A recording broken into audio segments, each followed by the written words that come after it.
directing me now? I'm glad somebody's got some sort of direction around here. On YouTube getting that name? Yeah, you're getting on YouTube, buddy. Oh, that's dope. That's going in the back window. Shreddy. Brap. That's my signature move right there. Except for a little bit Shred lower. white and blue. Shred. That's dope. Are you the official Shreddy man or what? Only till my own company's up and running. Yeah, we'll get there. Just like that, we're loaded. Tell you what though, that piece of glass right here, that's one thick, heavy piece of glass. Got some new stickers to put on. What's up, you guys? Good morning. It's the day after, moving stuff around, and just left the donut shop. I got some sandwiches and a small decaf because I can't have any caffeine. It makes me bounce off the walls, get all jittery and stuff. But I'm actually going to be building the suspension today. I got some cool things that I'm doing to it because I found out that when you buy springs aftermarket, they don't come super polished or anything like that, so they sound kind of rough in the forks. So what I'm going to be doing is buffing and polishing the fork springs and trying to get that sound to go away. It's kind of rainy here, but we should make the most out of it. All right, let's jump into it, you guys. So here's some up close of my YZ. The only thing I've done to it is put frame guards. Everything else is bone stock, but we're working on suspension, and you can see they have the stock rear spring, the aftermarket rear spring. I'll show you that in a minute. But I did the forks, but now I gotta take them off and polish them because they're making some noise that I don't like. So without further ado, let's jump into it.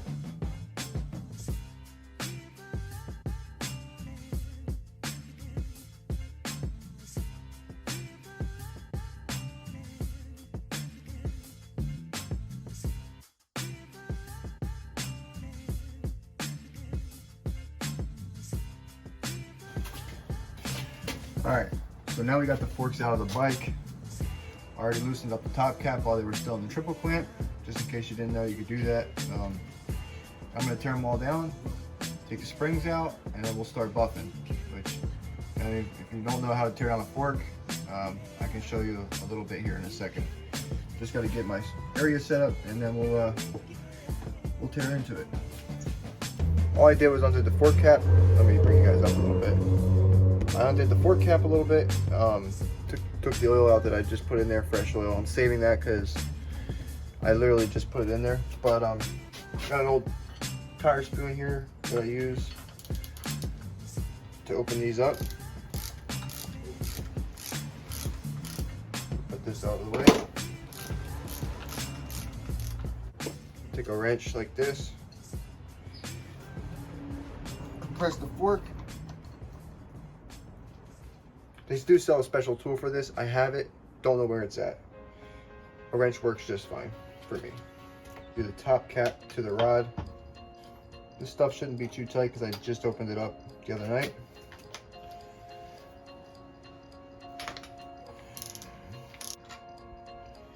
We got that off of there. Put that to the side. Take our dampening rod out. You guys can hear this, but this is the noise I'm hearing.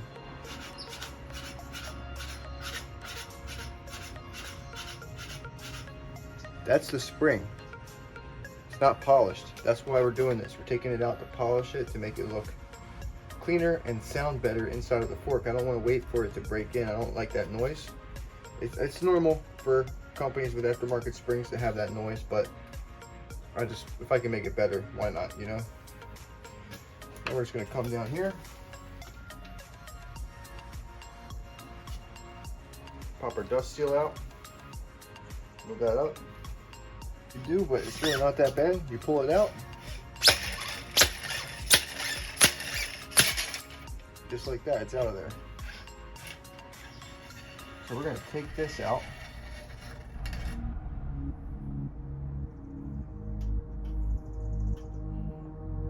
This off to the side in a safe place somewhere. And I'm going to show you guys the difference between an aftermarket spring versus a factory spring real quick. See if you guys can tell a difference. see if you guys are focused on this. This is the aftermarket spring, and this is the factory spring. You see how much shinier the factory spring right here on the right side of the screen is compared to this one? That's the difference in noise in your forks after you set them up. I want to get rid of the noise, so let's try and get this thing as shiny as we possibly can. So of course, you know, safety first. What good is this bike gonna do me if I can't see anything? Be a waste of money, wouldn't it?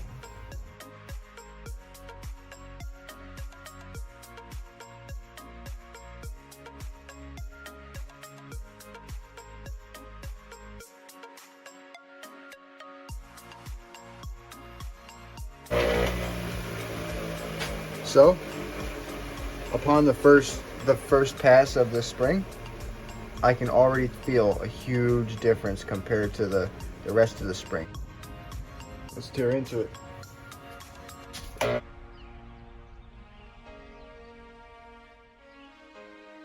This is the end result.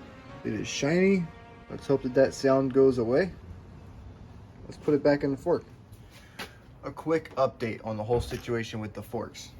This is what it sounded like. This is the other fork.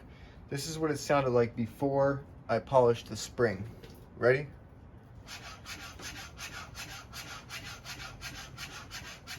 That's what it sounds like when the spring's not polished. This fork's all back together now. This is the other fork that I just polished.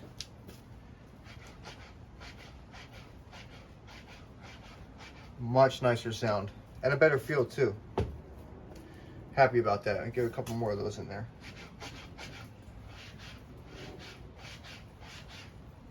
And then back to the old one.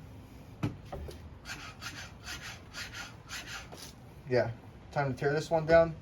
Do the same thing.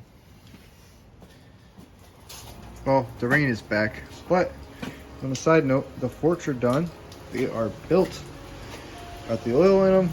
They're ready to go, all tightened up. Just got to put the front wheel on. But check out this stand I built, you guys. It's really helpful when you're doing suspension stuff because it rolls around. I welded this whole thing up out of scrap metal and put some wheels on it.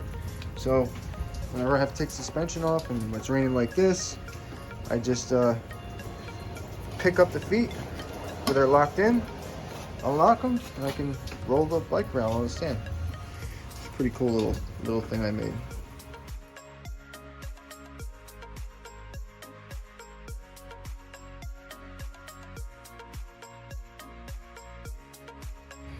All right, now that the front end's all put back together, it's time to put in the rear spring.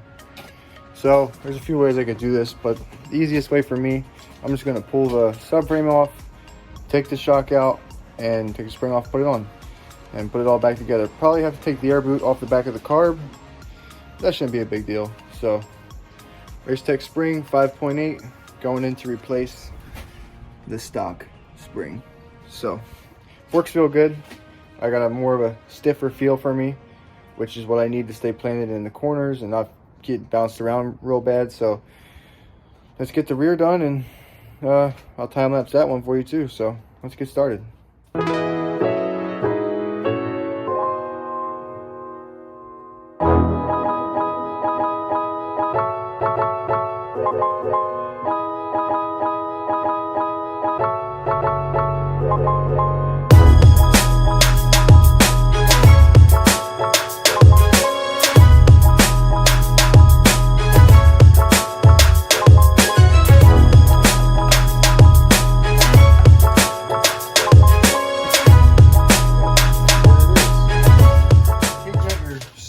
On the rear of your motorcycle or your dirt bike, it's pretty straightforward. You got your locking collars right here and your spring, and then there's a base collar that slides up and then comes off so that you can take the spring off. So we're going to do that right now.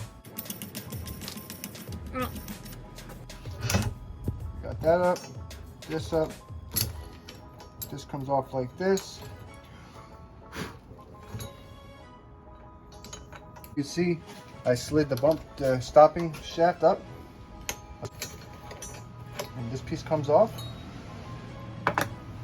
This slides down and out off the shaft. remember the order. It goes like this. Just put it over here on the side. Lift this up. Take your spring out. Go ahead and put your new spring on.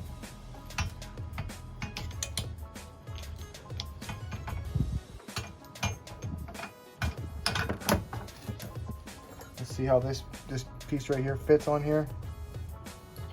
See if it fits on the spring pretty good.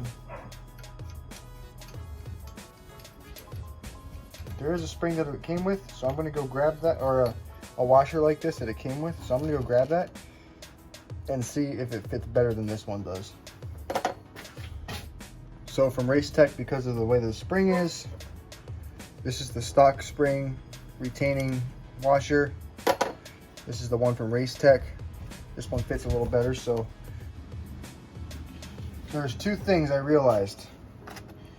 This aftermarket plate is to fit into the spring, but you still need your stock plate, and it fits perfectly inside of there. This way, the stock plate can still grab around where your bump stop goes. Keep everything locked in. Didn't know that, so I put it all together thinking it was good, but it was loose and I was like, oh, something's missing. That's what it was. So we'll put it all together now and catch you guys shortly.